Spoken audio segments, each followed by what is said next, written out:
Hello everyone, आज के इस वीडियो में हम लोग बात करने वाले हैं एसएससी सीएचएसएल 2022 के रिगार्डिंग जो भी आपके डाउट्स है वो सारे डाउट्स को हम लोगों ने इस वीडियो में क्लियर करने की कोशिश की है। कम्युनिटी पोस्ट में आपसे क्वेश्चंस मांगे थे, उन्हीं क्वेश्चंस का आंसर देते हुए ये वीडियो रहेगा। सबसे पहला बहुत ही इंपॉर्टेंट सवाल आ रहा है कि मैंने डेट डाला है फोटो पे, कोई प्रॉब्लम भी होगा क्या। और सेकंड ये है, इनका भी सेम क्वेश्चन है कि उन्होंने भी फोटो डाल दिया है डेट के ऊपर, माफ़ कीजिएगा, डेट डाल दिया है फोटो के ऊपर। तो देखो, फोटो में अगर आपने डेट लिखा है तो कोई दिक्कत वाली बात नहीं है, कोई प्रॉब्लम नहीं होगा। लेकिन दो तीन चीज़ों का आपको ध्यान रखना है। सबसे पहले जो डेट है वो 3 महीने से ज़्यादा पहले का नहीं होना चाहिए। अगर वो रहेगा तब आप के रिजेक्शन के चांसेस बनते हैं। दूसरी बात, डेट कभी भी आपके फेस को कवर नहीं कर रहा होगा, मतलब आपका फेस प्रॉपरली विजिबल होगा, उसमें कोई दिक्कत नहीं आएगा। अगर ये सारी चीज़ें को फुलफिल कर रहा है तो बिल्कुल कोई दिक्कत वाली बात नहीं, आराम से कोई प्रॉब्लम नहीं आएगा। ठीक है, तो इसके लेकर के बिल्कुल निश्चिंत रहिए, कोई दिक्कत आपकी घबराने वाली बात नहीं है। नेक्स्ट, राहुल राज वर्मा पूछते हैं कि कौन सा मॉक टेस्ट बेस्ट है एसएससी सीएचएसएल के लिए। देखो, मार्केट में बहुत सारे मॉक टेस्ट की कंपनीज आ गई हैं, लेकिन अब उन सब का जो फोकस है वो मार्केटिंग के ऊपर है, प्रोडक्ट के ऊपर वो लोग ध्यान नहीं दे रहे। तो मॉक इतना अच्छा किसी का नहीं है, मतलब जो एग्जाम के पैटर्न से फॉलो करता हो। किसी का बहुत ज़्यादा डिफिकल्ट होता है, किसी का ईजी होता है, और कुछ लोग अपने तरफ से एक्स्ट्रा क्वेश्चन डाल देते हैं कैट वैट का उठा के, जो कि एकदम ही यूजलेस होता है। तो मॉक के चक्कर में अभी मत पड़ो। एक काम करो कि प्रीवियस ईयर के जो सवाल होते हैं, आप 2021 वाले एग्जाम दे रहे हो तो 2020 वाले सीएचएसएल के पेपर्स को बैठ करके सॉल्व करो, अच्छे से सॉल्व करो, टाइम लगा करके, क्लॉक लगा करके सॉल्व करो। इससे आपकी अच्छी तैयारी रहेगी। उसके बाद अगर इतना कर लेने के बाद भी आपको लगता है कि हाँ अब मुझे मॉक की जरूरत है, मॉक का देखो मतलब क्या होता है कि मॉक कंपनी अपनी तरफ से एक पेपर बना के डालता है। तो अगर उसके बाद आपको जरूरत लगती है तो कुछ जो मॉक टेस्ट की कंपनीज हैं वो फ्री में बहुत सारे मॉक देते हैं। तो अगर मार्केट में मान लो 5 कंपनीज है, एक कंपनी 2 भी मॉक फ्री देता है, तो आपको आराम से 10 फ्री मॉक्स आपके मिल जाएंगे। तो आराम से जाकर के आप ये 10 फ्री मॉक्स लगाओ, तो 10 फ्री मॉक लगाओ, और उसके बाद बाकी जो आपके प्रीवियस ईयर के क्वेश्चन पेपर्स हैं, प्रीवियस ईयर पे ज़्यादा फोकस करना। प्रीवियस ईयर मैंने अपने लाइफ में शायद ही 2-3 मॉक पेपर सॉल्व किया होगा, बाकी सारा मैंने प्रीवियस ईयर ही सॉल्व किया है और मुझे बहुत ज़्यादा वो यूज़फुल लगता है। तो प्रीवियस ईयर बनाने की कोशिश करो, वो ज़्यादा यूज़फुल रहे। अब जब मॉक्स की बात हो ही रही है तो Unacademy government exam scholarship test के बारे में सुन लीजिए। इसमें आपको SSC, bank and railway exams के एक स्कॉलरशिप टेस्ट देना होगा 20 फरवरी 2022 को। ये आप यहाँ पे टाइमिंग्स देख सकते हैं। बैंक एग्जाम के लिए 10 बजे, एसएससी एग्जाम्स के लिए 2 बजे और रेलवे एग्जाम्स के लिए 5 बजे आपका एक स्कॉलरशिप का टेस्ट लिया जाएगा।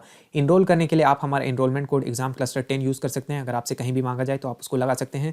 इनरोलमेंट बिल्कुल ही फ्री है और यहाँ पर बहुत सारे इंटरेस्टिंग रिवॉर्ड्स हैं। रैंक 1 को एक लैपटॉप भी मिलेगा और साथ ही साथ आपको अनअकैडमी की स्कॉलरशिप मिलेगी, यानी कि आपने जो सब्सक्रिप्शन लेना होता है अनअकैडमी का, उसमें आपको अच्छा खासा डिस्काउंट देखने के लिए मिल जाएगा। रैंक 400 तक आपके रिवॉर्ड होंगे और इनरोल करने का कोई पैसा नहीं लग रहा। बहुत सारे लोग इस टेस्ट में आने वाले हैं, तो आपको अपनी एक पोजीशन पता चलेगी कि आपकी तैयारी किस तरह से है। और अगर आप इन सारे टॉप एजुकेटर से पढ़ना चाहते हो तो ये आपके लिए बहुत ही बेहतरीन मौका हो सकता है कि आप अनअकैडमी के स्कॉलरशिप टेस्ट में पार्टिसिपेट करो और अपने आप को समझो कि आप कहाँ पे हो, कहाँ पे रैंक करते हो। और अगर आपकी अच्छी रैंक आती है तो आप ये सारे इनामों के साथ साथ अच्छे से अच्छे रैंक लाने पर स्कॉलरशिप का टेस्ट, अच्छी स्कॉलरशिप भी पा सकते हो, जिससे कि आपका, ऐसे तो एग्जाम क्लस्टर 10 लगाने पर आपको 10% का डिस्काउंट ऐसे ही मिलता ही है, लेकिन अगर आप अनअकैडमी स्कॉलरशिप टेस्ट में अच्छा परफॉर्म करते हो तो आपको उससे भी ज़्यादा डिस्काउंट मिलेगा, यानी 15%, 25%, 50%, 75% और इवन 100% तक का स्कॉलरशिप मिल सकता है अगर आप टॉप 10 में आ जाते हो तो ये आपके लिए गोल्डन अपॉर्चुनिटी है। याद, डेट जो है वो याद रख लेना, 20 फरवरी 2022 को आपको टेस्ट होने वाला है।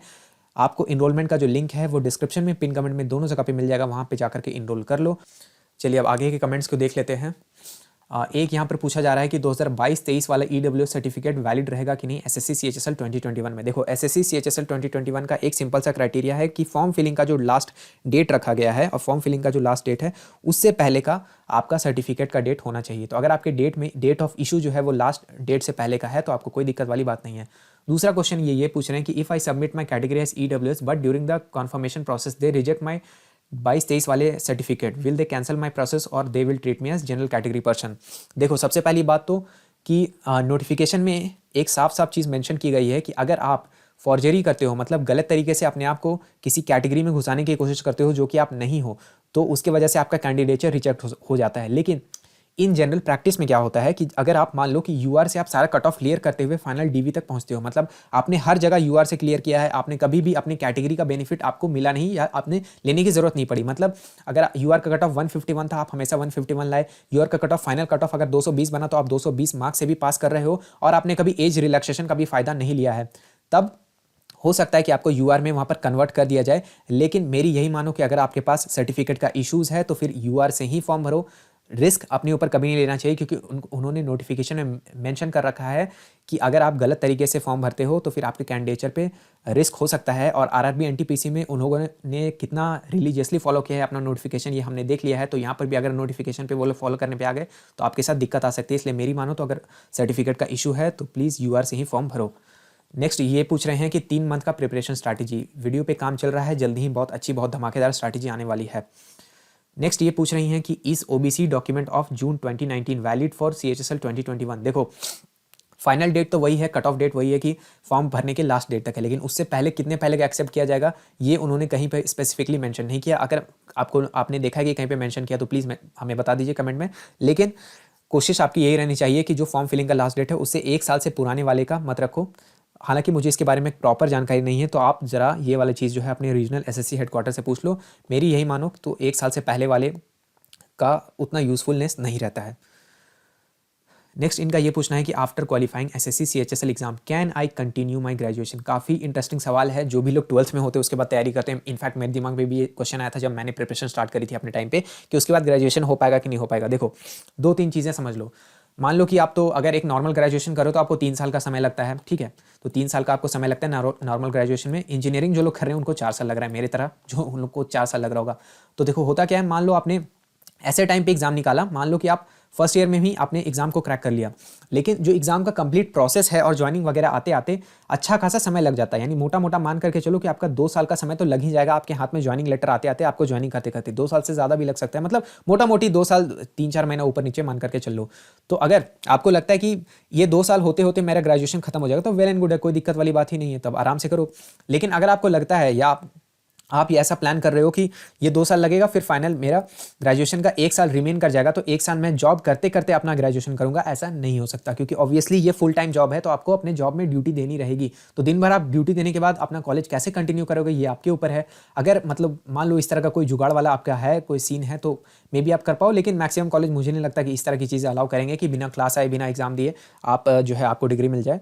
तो बस ये आपको देखना होगा। बाकी मैंने ये जो 2 साल वाली बात बताई, तो जो लोग भी सेकंड थर्ड ईयर में हैं उनको कोई दिक्कत वाली बात ही नहीं है। जो फाइनल ईयर में उनको तो खैर और भी प्रॉब्लम नहीं है, क्योंकि आते आते काफ़ी टाइम लग जाएगा। एसएससी आपके पेशेंस का अच्छा टेस्ट लेती है।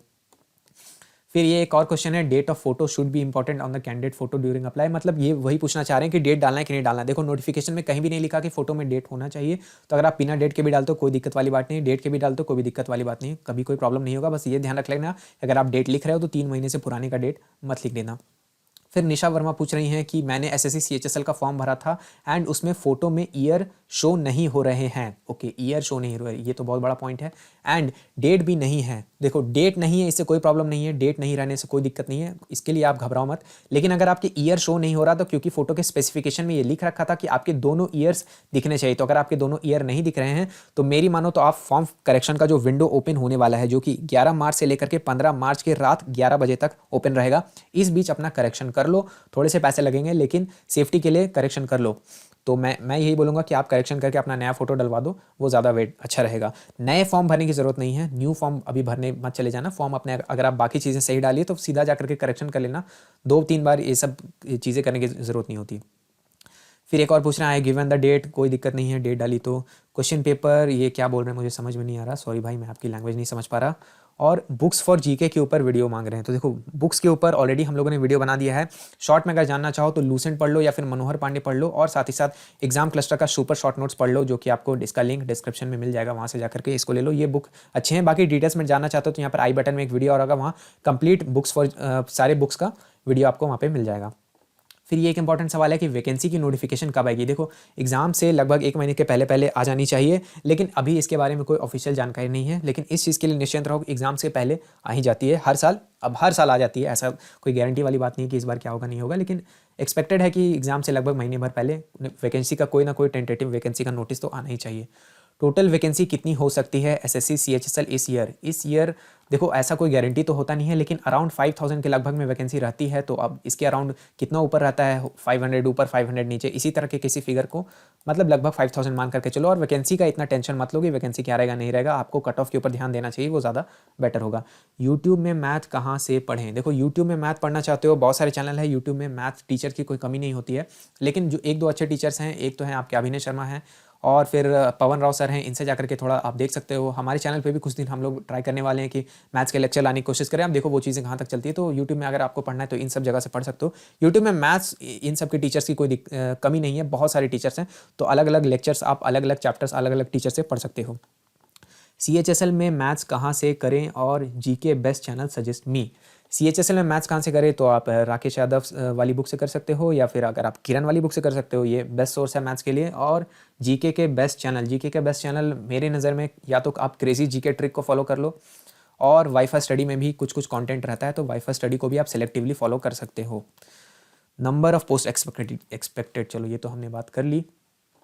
फिर है जनरल कैटेगरी में कितने नंबर एक्सपेक्ट करके चलें जिससे उसको श्योरिटी हो जाए कि अब तो हो ही जाएगा सिलेक्शन। काफ़ी कॉम्प्लिकेटेड सवाल है, देखने में सिंपल लग रहा होगा लेकिन सवाल इतना सिंपल है नहीं। हालांकि इसके ऊपर एक वीडियो हम लोगों ने ला के समझाया था, तो आप चाहो तो डिटेल्स में समझना चाहते हो वहाँ से समझ लो। शॉर्ट में आपको ये बता देता हूँ कि देखो कट ऑफ जो है वो लगभग फाइनल कट ऑफ टियर 1 और टियर 2 मिला के 220 के लगभग में रहने वाला है। मतलब ये एक एक्सपेक्टेशन है, ठीक है। अब ऊपर नीचे कुछ चीज़ें हो सकती है डिपेंडिंग ऑन द वैकेंसी, लेकिन 220 के लगभग में आपको टियर 1 टियर 2 मिला करके लाना होगा। अब टियर 2 में सीन क्या होता है कि आप बहुत अच्छा भी ऐसे लिख दोगे तो थोड़ा उसमें लक फैक्टर होता है। अगर एग्जामिनर का मूड अच्छा नहीं तो वो आपको आसानी से नंबर देगा नहीं। तो टियर 2 में हम मान करके चल सकते हैं कि आपके 50 नंबर ही आएंगे, 50 के लगभग में आपके मार्क्स आएंगे, अगर लक वाला फैक्टर नहीं होता। अगर आपके ऊपर लक सवार हो जाता है तब तो आप 60-70 भी ले आओगे, अच्छी बात है। या फिर अगर आप एक्सेप्शनली अच्छा, बहुत ही अच्छा ऐसे और लेटर लिख सकते हो तब भी कोई बात नहीं, हो सकता है फिर इससे ज़्यादा नंबर है। लेकिन हम लोग एक सेफ साइड के लिए मान करके चलते हैं कि 50 नंबर आपके आएंगे टियर 2 के अंदर। तो टियर 1 में आपको 170 की कोशिश करनी होगी। अब 170 ये रॉ नहीं लाना है, नॉर्मलाइज्ड होकर आपको 170 लाना है। तो इसके around 160-170 I think is a good number. और वैसे आपको हमेशा कोशिश रहनी चाहिए कि जितना ज़्यादा ला सको। और ये मैं तब बोल रहा हूँ जब टियर 2 में आप इतना ज़्यादा मार्क्स स्कोर करने के लायक नहीं हो, या फिर आपको लगता है कि आपका लक खराब रहता है। तो वो किसी का टियर 2 में लक अच्छा रहता है, वो लोग 80 तक के नंबर भी ले आते हैं। तो उसकी मैं बात नहीं कर रहा हूँ, एक्सेप्शनल केस की बात नहीं कर रहा हूँ, इन जनरल बात की जा रही है।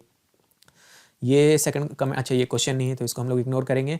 नेक्स्ट है मेडिकल टेस्ट होता है क्या। अच्छा मेडिकल टेस्ट, देखो मेडिकल का कोई स्पेशल वैसा टेस्ट नहीं होता, बस एक पोस्ट है बॉर्डर रोड ऑर्गेनाइजेशन में जब पोस्ट निकलती है, जो कि बहुत रेयर निकलती है, मतलब हमेशा नहीं होती, कभी कभी आती है। तो BRO वाली पोस्ट आएगी तो सिर्फ BRO में जो लोग का सिलेक्शन होगा उनका मेडिकल होता है, और उनका थोड़ा सा स्ट्रिक्ट होता है, मतलब बाकी के कंपैरिजन में थोड़ा सा स्ट्रिक्ट होता है। वैसे आर्मी वाला तो नहीं होता लेकिन थोड़ा सा स्ट्रिक्ट होता है इनके अंदर। बाकी जो नॉर्मल LDC वाली पोजीशन है उसके अंदर कोई खास मेडिकल टेस्ट नहीं होता। एक सिंपल मेडिकल चेकअप आपको करवाना होता है गवर्नमेंट हॉस्पिटल से, और वो सर्टिफिकेट निकाल करके यहाँ पे देना होता है कि हाँ मुझे कोई एक्सट्रीम भयानक बीमारी नहीं है और नॉर्मल हूँ, मैं शरीर से मैं नॉर्मल हूँ। बस इतना सिंपल सा होता है। यहाँ दौड़ वौड़ इस तरह का कोई चीज़ नहीं होता, तो इसके लिए आप निश्चिंत रहें। GK का सिलेबस, देखो सिलेबस के ऊपर डिटेल वीडियो बना रखा है, वो भी आई बटन में अभी आ रहा होगा। शॉर्ट में ये समझ लो कि 10th तक के लेवल की जो सोशल साइंस और साइंस है प्लस करंट अफेयर्स, यही होता है GK का आपका सिलेबस। अगर डिटेल्स में देखना चाहते हो तो आई बटन में वीडियो में जाकर के देख सकते हो। इतने ही कमेंट्स हमें आए थे। आई होप आपको सारी चीज़ें हमने बता दिया होगा। अगर किसी का कमेंट मिस रह गया है तो उसके लिए माफ़ी चाहता हूँ। आप कमेंट करके फिर से पूछ लो, कोशिश रहेगी कि जवाब दे दिया जाए। आई होप आप सबको चीज़ें समझ में आई होंगी। वीडियो को देखने के लिए आपका बहुत बहुत धन्यवाद। वीडियो को लाइक करके आप हमारा मनोबल बढ़ा सकते हैं। मेरा नाम है ऋषिकेश। जय हिंद।